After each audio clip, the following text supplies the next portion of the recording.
In one of our earlier videos, we presented a recording of the White Star Line Quintet performing the popular waltz Songe d'automne. However, this new recording, taken during a live performance at the Titanic Museum exhibit in Rosenheim, Germany, is something truly remarkable. For the first time, the piece is performed on the exact model of piano that passengers aboard Titanic would have heard in its a la carte restaurant. The 1912 Steinway upright from her sister ship, r.m.s. Olympic. The matching piano aboard Titanic was lost with the ship. This rendition isn't just the music of Titanic, it is the very sound of Titanic, exactly as her passengers would have heard it. Songe d'automne, composed by the English waltz king Archibald Joyce in 1908, has long been associated, sometimes controversially, with the Titanic disaster. Starting in the 1990s, some Titanic historians began to challenge the widely accepted belief that Near My God to Thee was the final piece played by the ship's band. Instead, Songe d'automne was suggested as a more plausible candidate, and the idea gained popularity to the point of near acceptance. However, it must be emphasized that the idea that it was the last song played as Titanic sank is entirely a latter-day invention, with zero historical basis. This association largely stems from statements made by junior Marconi operator Harold Bride in his well-known April 1912 interview with the New York Times. In it, Bride recalled that while helping to launch Collapsible B from the roof of the officers' quarters, the band was playing a ragtime tune. Then there was autumn, he added, an enigmatic statement that he repeated when describing the final moments in the water. They were playing autumn then. Bride never clarified what he meant by autumn. Modern researchers speculated this reference could be Songe d'automne, and then popular waltz that appeared in some editions of the White Star Line's official songbook. However, this interpretation overlooks several important considerations. Bride's New York Times interview appears to have been edited or embellished by reporters, and his story shifted noticeably between the interview, his official report to the Marconi Company, and his testimony before both the American and British inquiries. In fact, the Solicitor General and the British Board of Trade Inquiry, exasperated with one such inconsistency, followed up a question to Bride with the statement that it is not very material except that one likes to be satisfied we've got a hold of the same gentleman who gave evidence in America. Notably, no survivor explicitly identified or even mentioned Songe d'automne as having been played as the ship went down, much less as the final piece. Still, multiple survivors did refer to a song titled simply Autumn. First-class passenger Margaret Hayes stated that just before the final plunge, the band played that old familiar hymn Autumn. Survivors Susan Weber and Helen Candy also recalled hearing Autumn, with Candy even suggesting it was played before Near My God to Thee. Researcher George Behe has pointed out that all these accounts came after Bride's interview was published, raising the possibility of influence or memory contamination. However, the fact that 4 separate survivors mentioned a piece titled Autumn cannot be easily dismissed. Behe explored several possible hymns or pieces they might have meant by that name, though that discussion is beyond the scope of this presentation.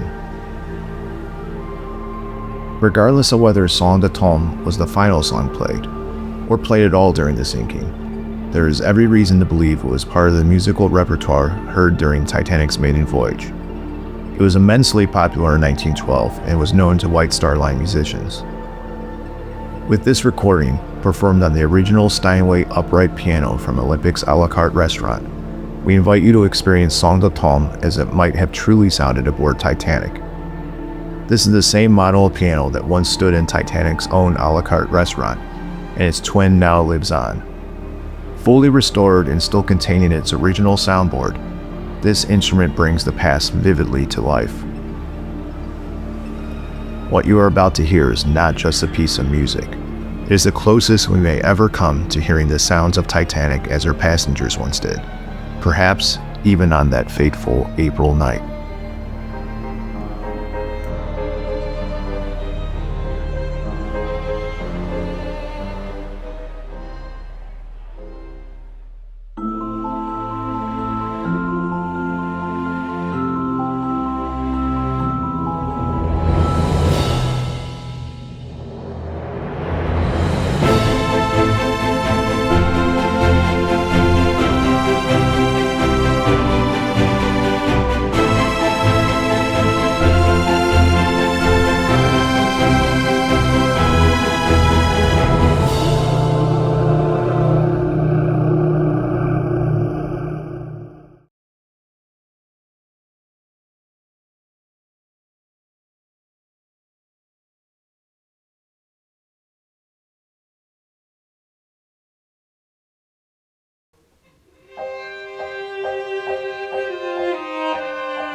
A special thank you to our supporters on Patreon, including Dean McIntosh, Evan Plemming, Lucas Sidlowski, Charlotte Zurich, Bluebird Nut, Martin Cahill, Sam Forker, Joshua Kusiek, Maximilian Metcalf, Nikki Chan 92, Rachel Warner Sanchez, and Snow Monkey.